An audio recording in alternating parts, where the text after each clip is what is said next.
الحمد للہ رب العالمین والعاقبۃ للمتقین والصلاة والسلام علی سید الانبیاء والمرسلین وعلی آلہ واصحابہ الطیبین الطاہرین اما بعد فاعوذ باللہ من الشیطان الرجیم بسم اللہ الرحمن الرحیم ان بطش ربک لشدید صدق اللہ العظیم غوث اعظم بمن بے سرو ساما مدد قبلہ دین مدد کعبہ ایمان مدد انتظار کرم تست من عینی رائے خدا جو خدا بین و خدا دا مدد بگردہ بے بلا افتاد کشتی ضعیفان و شکستہ رات و پشتی بحق کے خواجہ عثمان ہارون مدد کن یا معین الدین چشتی مدد کن یا معین الدین چشتی مدد کن یا معین الدین چشتی۔ ممبر پر رونق افروز عرش مقام ذوی الاحترام سادات کرام باصفا ذوی الاحتشام علماء کرام حاضرین محفل عزت ماں پردہ نشین ماؤں اور بہنوں، السلام علیکم ورحمۃ اللہ وبرکاتہ۔ انتہائی احترام و عقیدت کے ساتھ اپنے اور ساری کائنات کی مرکز عقیدت انیس بے کساں چارہ ساز درد منداں، ہم غریبوں کے غم گسار، ہم فقیروں کی ثروت، شہر یار ارم تاجدار حرم نوبہار شفاعت، شب اسرا کی دولہا نوشے بزم جنت، دانائے سبل مولائے کل ختم الرسل، خسرو خوباں سیاح لامکاں وجہ کن فکاں، در اللہ المکنون سر اللہ المخزون عالم ما کانا وما یکون، آب و گل انبیاء جان و دل اصفیاء، مطلع ہر سعادت مقطع ہر سیادت، خلاصہ کائنات فخر موجودات، حضور احمد مجتبی محمد مصطفیٰ، ارواحنا فدا صلی اللہ تعالی علیہ وآلہ وصحبہ وبارک وسلم کی بارگاہ بے کس پناہ میں جس طریقے سے پڑھاؤں بلند آواز سے میرے ساتھ مل کر پڑھیں۔ الصلاۃ والسلام علیک یا رسول اللہ، الصلاۃ والسلام علیک یا نبی اللہ، الصلاۃ والسلام علیک یا حبیب اللہ، وعلی آلک واصحابک یا نور اللہ، صلی اللہ تعالی علیہ وسلم۔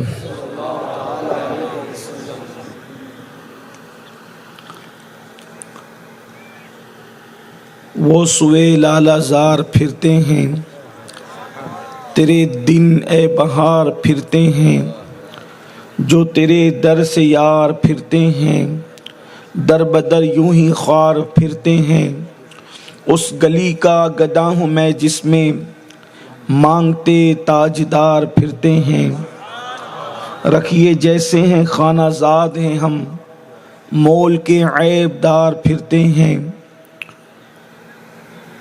اور کوئی کیوں پوچھے تیری بات رضا، تجھ سے کتنے ہزار پھرتے ہیں۔ آج کی یہ محفل اس علاقے میں اصلاح عقائد و اعمال کے حوالے سے انعقاد پذیر ہے، اور دعا کرتا ہوں اللہ پورے گاؤں کے لوگوں کو جنہوں نے اس میں جس طرح سے بھی حصہ لیا، بالخصوص ہمارے عبد المجید بھائی ایک سال پہلے اپنے پورے گاؤں کے کافی لوگوں کو لے کر مالیگاؤں تشریف لائے تھے اور انہوں نے تاریخ طلب کی تھی، لیکن بارش ہونے کی وجہ سے پھر وہ تاریخ میں محفل نہ ہو سکی اور آج اللہ کو منظور تھا، اور آج میری اور آپ کی حاضری ہے۔ اللہ ہم سب کی حاضری کو قبول فرما لے اور اس محفل کو ہم سب کے لیے، ہمارے والدین کے لیے، جمیع اہل ایمان کے لیے ذریعہ نجات بنائے۔ آیہ کریمہ کی جو تلاوت کی ہے اس سے متعلق میرا اللہ مجھے حق کہنے اور آپ تمامی خواتین و حضرات کو حق سن کر اس پر عمل کرنے اور اسے عام کرنے کی توفیق عطا فرمائے۔ میرے آقا صلی اللہ علیہ وآلہ وسلم کے دیوانوں، اللہ جیسا رحمان و رحیم کوئی نہیں، رحمان تو کوئی ہے ہی نہیں، اس جیسا رحم کرنے والا، اس جیسا کرم کرنے والا کوئی نہیں ہے۔ اس کی نہ ذات میں کوئی شریک ہے، نہ اس کی صفات میں کوئی شریک ہے، نہ اس کے کرم کی کوئی انتہا ہے، نہ اس کی عطا کی کوئی انتہا ہے۔ وہ ایسا کریم ہے کہ جب کرم کرنے پر آتا ہے تو کافروں کو بھی نعمت عطا کرتا ہے، اور اتنا دیتا ہے کہ کافروں کو بادشاہ بھی بنا دیتا ہے، کافروں کو تاجدار بھی بنا دیتا ہے، مال و دولت بھی عطا کرتا ہے، اولاد و ہنر بھی عطا کرتا ہے، کوئی تکلیف نہیں ہونے دیتا۔ اللہ ایسا کریم ہے کہ وہ ماں کے پیٹ میں بھی انسان کو غذائیں عطا کرتا ہے، جہاں ماں کا گمان بھی نہیں جاتا وہاں بھی میرا اللہ کھلاتا ہے، جہاں باپ کا گمان نہیں جاتا وہاں بھی میرا اللہ کھلاتا ہے۔ اسی طرح سے آپ دیکھیے بے شمار ایسے واقعات ہوتے ہیں کہ بچے جھولے سے گر جاتے ہیں، کوئی سنبھالنے والا نہیں ہوتا، لیکن پھر بھی ان کو کوئی چوٹ نہیں آتی۔ وہ کون ہے جو گرتے ہوئے بچوں کو سہارا دیتا ہے؟ وہ میرے اللہ کی ذات ہے، وہ رب تبارک و تعالیٰ کی ذات ہے۔ اس کی شان ربوبیت کا اندازہ ہم نہیں لگا سکتے۔ وہ ذروں کے اندر کیڑوں کو پالتا ہے، وہ سمندر کے اندر کی مخلوق کو بھی پالتا ہے، اس کی بڑی شان ہے۔ لیکن جب وہ کرم کرنے پر آتا ہے، اللہ اکبر، ہم جیسے کروڑوں کو، ہم جیسے اربوں خربوں کو، ہم جیسے بے شمار نکموں کو اپنی نعمتیں عطا کرتا ہے، لیکن انسان پھر یہ سب دیکھ کر کے دھوکہ کھا جاتا ہے، اور انسان یہ کہتا ہے مولانا اللہ کریم ہے، اللہ رحیم ہے، اللہ ستار ہے، اللہ غفار ہے، تو انسان گناہوں پر بے باک ہوتا چلا جاتا ہے، انسان جرائم پر بے باک ہوتا چلا جاتا ہے۔ لیکن ایک صفت اللہ کی یہ بھی ہے، وہ انسان بھول جاتا ہے، اس لیے کہ اللہ کی بہت ساری صفات ہے۔ وہ رحمان ہے، وہ رحیم ہے، وہ کریم ہے، وہ ستار ہے، وہ غفار ہے، وہ جواد ہے، وہ عزیز ہے، وہ ذو انتقام ہے، وہ مصور ہے، اس کی بڑی شانیں ہیں۔ وہ متکبر ہے، وہ معز ہے، وہ مذل ہے، وہ جو ہے وہ ممیت ہے، وہ حی ہے۔ اس طریقے سے اس کی شانیں ہیں۔ میرے آقا صلی اللہ علیہ وآلہ وسلم کے دیوانوں، تو رحمان ایسا کہ جب صفت رحمانی کا اظہار کرنے پر آئے تو چونٹیوں کو بھی کھلائے، مکھیوں کو بھی کھلائے، مرغیوں کو بھی کھلائے، ذروں کے اندر کے کیڑوں کو بھی کھلائے۔ اللہ اکبر، آپ کو بتاؤں اس کی صفت رحمانی کا اظہار کیسے کرتا ہے۔ جب حضرت سیدنا موسیٰ علیہ السلام دنیا سے تشریف لے جانے لگے تو اس وقت موسیٰ علیہ السلام کو کچھ تردد سا ہونے لگا۔ حضرت موسیٰ علیہ السلام سے پوچھا گیا کہ کیا یار سے ملنے کے حوالے سے بھی آپ جو ہے اس طرح تردد فرما رہے ہیں؟ تو حضرت موسیٰ علیہ السلام نے اظہار فرمایا کہ میرے بعد میرے گھر والوں کا کیا ہوگا، میرے بعد میرے گھر والوں کا کیا ہوگا۔ ظاہر سی بات ہے، گھر کے ایک ذمہ دار کو اپنے بعد گھر والوں کی فکر تو ہوتی ہے، اپنے بعد اپنے گھر والوں کا خیال تو ہوتا ہے۔ تو آپ نے کہا میرے بعد میرے گھر والوں کا کیا ہوگا، ان کی روزی روٹی کا ذمہ دار کون ہوگا؟ تو ارشاد ہوا موسیٰ تم نے دیر کی، اب تھوڑی دیر ہم بھی کرتے ہیں۔ یہ آپ کے پاس جو پتھر پڑا ہوا ہے، آپ اس پتھر پہ اپنا عصا مس کر دیں، اپنا عصا لگا دیں۔ حضرت موسیٰ کلیم نے اپنا عصا اس پتھر پہ لگایا، پتھر دو ٹکڑے ہو گئے۔ جب پتھر کے دو ٹکڑے ہوئے تو آپ نے اس میں کیڑا دیکھا، اس کے منہ میں ایک ہرے رنگ کا پتا تھا، وہ جو کھا رہا تھا۔ حضرت موسیٰ کلیم نے کہا تیری شان رحمانی پر قربان، تیری شان ربوبیت پہ قربان۔ اللہ اکبر، جہاں ہوا نہیں جا سکتی وہاں منہ میں تازہ پتا ہے۔ ارشاد ہوا موسیٰ جب اس کیڑے کو نہیں بھولتا تو تیرے گھر والوں کو کیسے بھول جاؤں گا؟ موسیٰ جب اس کیڑے کو نہیں بھولتا تو تیرے گھر والوں کو کس طریقے سے فراموش کر جاؤں گا؟ عطا کریں گے تو اللہ کی صفت ربوبیت، اس کی شان رحیمی، اس کی شان کریمی بڑی عظیم ہے، بڑی عظیم ہے، بڑی عظیم ہے۔ اللہ اکبر، اس کی شان رحیمی اور کریمی کا کیا کہنا۔ آپ کو بتاؤں اللہ اکبر، کیسا رحیم ہے، کیسا کریم ہے، کیسا ستار و غفار ہے، کیسے عطا کرنے والا ہے۔ مورخین لکھتے ہیں، روایتوں میں آتا ہے، ایک عورت ہے کشتی میں لوگوں کے ساتھ سفر کر رہی ہے، ایک عورت ہے لوگوں کے ساتھ کشتی میں سفر کر رہی ہے، اس کے شکم میں بچہ ہے، اس کے شکم میں بچہ ہے۔ اچانک وہ طوفان آتا ہے اور کشتی ٹوٹ جاتی ہے، اور جب کشتی ٹوٹتی ہے وہ کشتی ڈوبتی بھی ہے، ظاہر سی بات ہے ٹوٹی ہوئی کشتی تو ڈوبے گی ہی، لیکن ایک کشتی کا تختہ جو ہے وہ محفوظ رہتا ہے اور وہ پانی پہ تیرتا رہتا ہے۔ سارے لوگ ڈوب جاتے ہیں، ایک عورت جس کے پیٹ میں بچہ تھا وہ عورت اس تختے پر بیٹھ جاتی ہے یا لیٹ جاتی ہے، اور اسی تختے پر اسی وقت اس کو بچے کی پیدائش ہوتی ہے، اور جب بچے کی پیدائش ہوتی ہے تو حضرت ملک الموت کو بھیجا جاتا ہے، اس کی روح نکال لے، اس عورت کی روح نکال لے، اس کی روح نکال لی جاتی ہے۔ ظاہر سی بات ہے روح نکلی تو روح نکلنے کے بعد وہ بھی دریا میں غرق ہو گئی۔ اب وہ بچہ بچتا ہے اور اس تختے پر اس بچے کو بچا کر کے موجوں کی گود میں اٹھا کر کے اس کو کنارے پر لے جایا جاتا ہے۔ وہاں پر کچھ لوگ کپڑے دھل رہے ہوتے ہیں، وہاں پر یا لوگ وہاں پر مچھلیوں کا شکار کر رہے ہوتے ہیں، تو وہاں وہ تختے کو جیسے ہی دیکھتے ہیں اس کو قریب لاتے ہیں، اس پہ بچہ پاتے ہیں تو لوگ اس کی پرورش کرتے ہیں۔ پھر اس بچے کو اللہ تبارک و تعالیٰ یہ ہنر دیتا ہے، اس کی آنکھ میں یہ عطا کرتا ہے کہ وہ جب پہاڑوں کو دیکھتا ہے تو پہاڑوں کے اندر کیا ہے، سونے کے پہاڑ ہے یہ یا کس چیز کے پہاڑ ہے یہ، وہ اس میں ماہر ہو جاتا ہے اور پھر اس کے بعد وہ بہت بڑا مالدار بن جاتا ہے۔ یہ اس کی عطا ہے، لیکن مالدار بننے کے بعد پھر دیکھیے یہ کرم اس کے ساتھ تھا، یہ عطا اس کے ساتھ تھی۔ آپ سوچ سکتے ہیں، نہ جہاں ماں کا سہارا، نہ جہاں باپ کا سہارا، نہ جہاں رشتہ دار کا سہارا، وہاں پر موجوں کی گود میں، وہ بھی سمندر کی موجوں کی گود میں، تختے پر بچے کی حفاظت کرنے والی ذات کون ہے؟ اللہ کی ذات ہے۔ کرم تو اسی نے کیا۔ پھر کنارے پر وہاں نہیں پہنچایا، آپ توجہ کرنا، کنارے پہ وہاں نہیں پہنچایا جہاں درندے تھے، کنارے پہ وہاں نہیں پہنچایا جہاں پر اللہ اکبر بچوں کو کھا جانے والا کوئی تھا، بلکہ وہاں پہنچایا جہاں رحم کرنے والے لوگ تھے، پرورش کرنے والے لوگ تھے۔ یہ اس کی شان رحیمی ہے، شان کریمی ہے۔ لیکن بندہ شان رحیمی پر جو ہے وہ اتراتا ہے، شان رحیمی پر پھر خدا کی بغاوت کرتا ہے اور اس کی اس صفت کو بھول جاتا ہے کہ وہ منتقم حقیقی بھی ہے، وہ انتقام لینے والا بھی ہے، وہ پکڑ کرنے والا بھی ہے۔ جب انسان اس کی غیرت کو چیلنج کرتا ہے تو پھر وہ ایسی پکڑ کرتا ہے کہ انسان کو کہیں کا رہنے نہیں دیتا، اس کی قبر کا نشان بھی مٹا دیتا ہے۔ یاد رکھنا، آج پوری دنیا خدا کی صفت رحیمی اور کریمی کو دیکھ کر کے اپنے آپ کو فریب دے رہی ہے، دھوکہ دے رہی ہے، کیونکہ وہ پکڑنے کی صفات کو فراموش کر چکی ہے، اس کی صفت غیرت کے تصور کو بھلا چکی ہے۔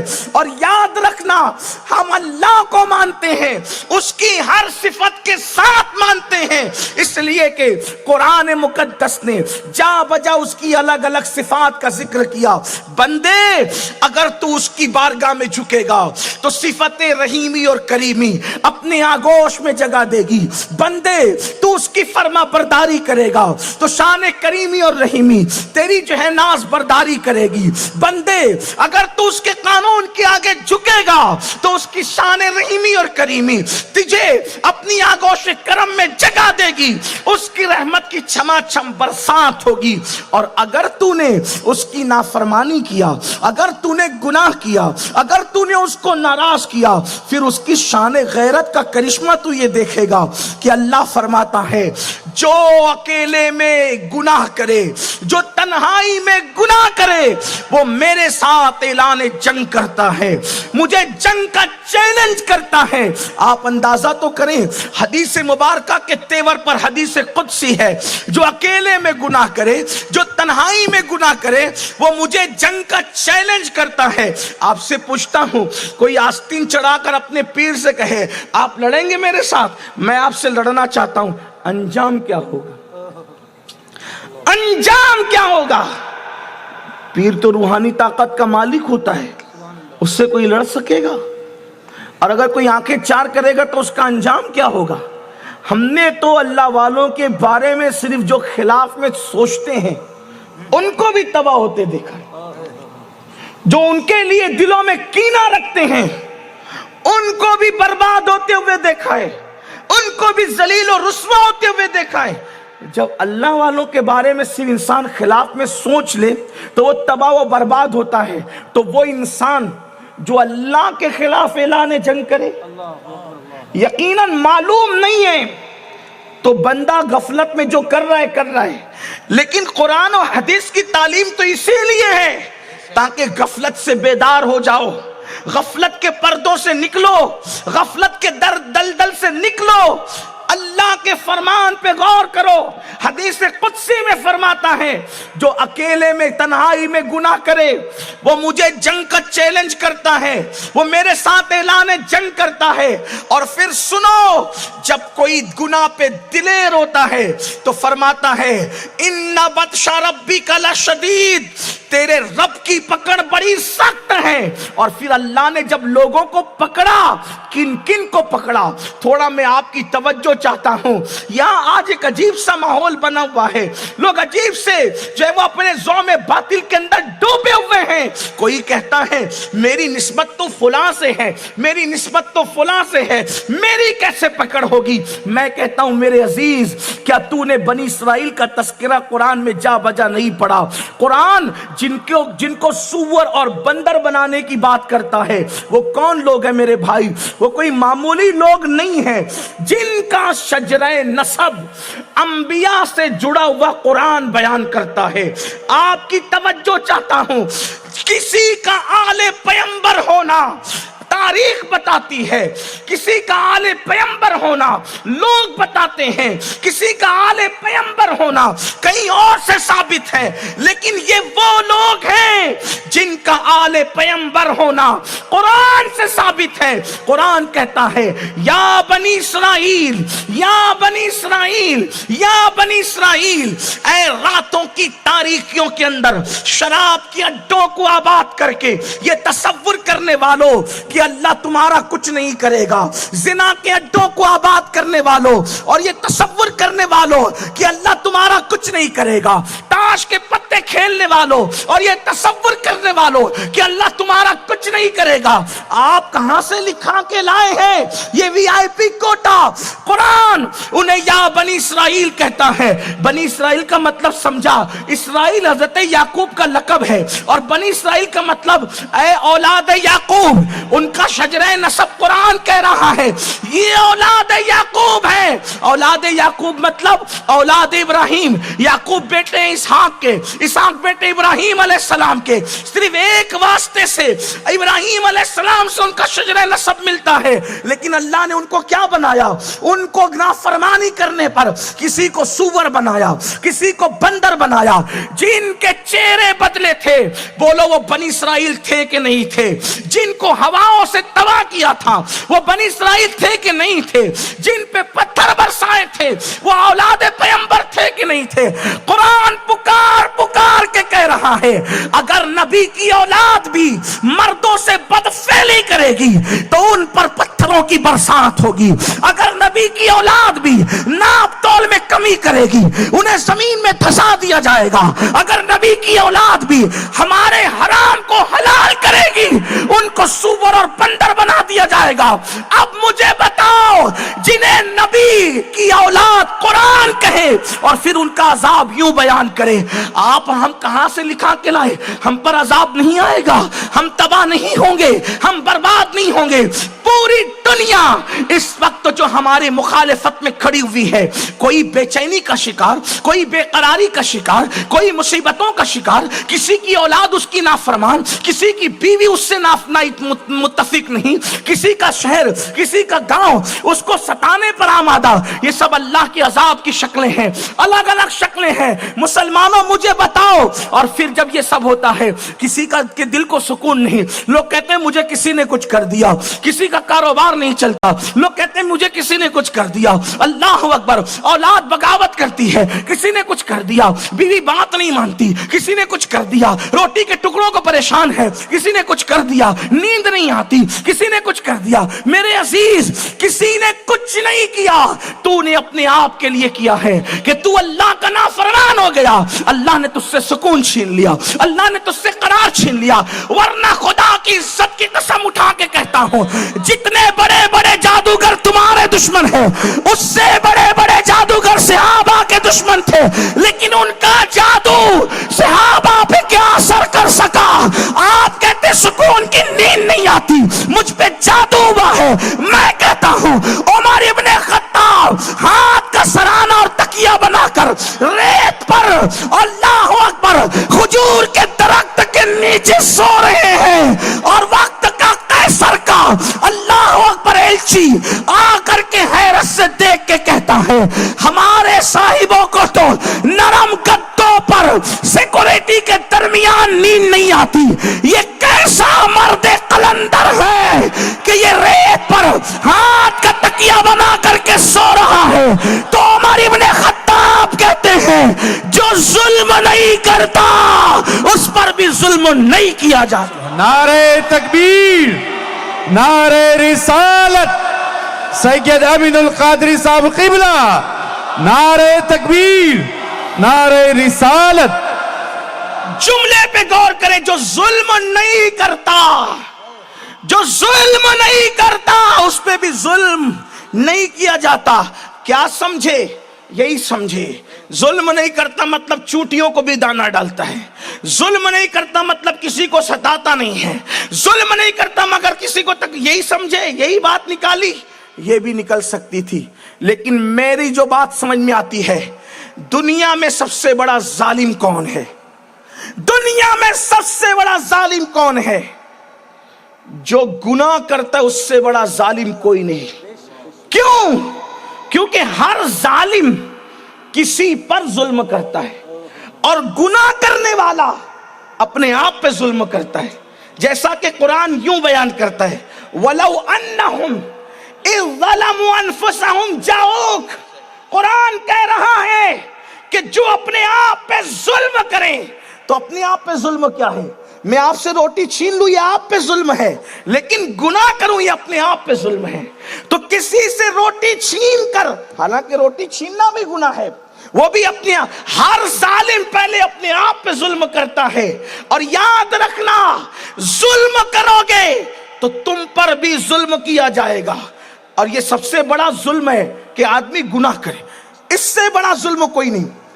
مثال کے طور پر جو گناہ کرتا ہے وہ اللہ کی بھی حق تلفی کرتا ہے, وہ رسول اللہ کی بھی حق تلفی کرتا ہے, وہ عوام کی بھی حق تلفی کرتا ہے, وہ قرآن کی بھی حق تلفی کرتا ہے, وہ حدیث کی بھی حق تلفی کرتا ہے.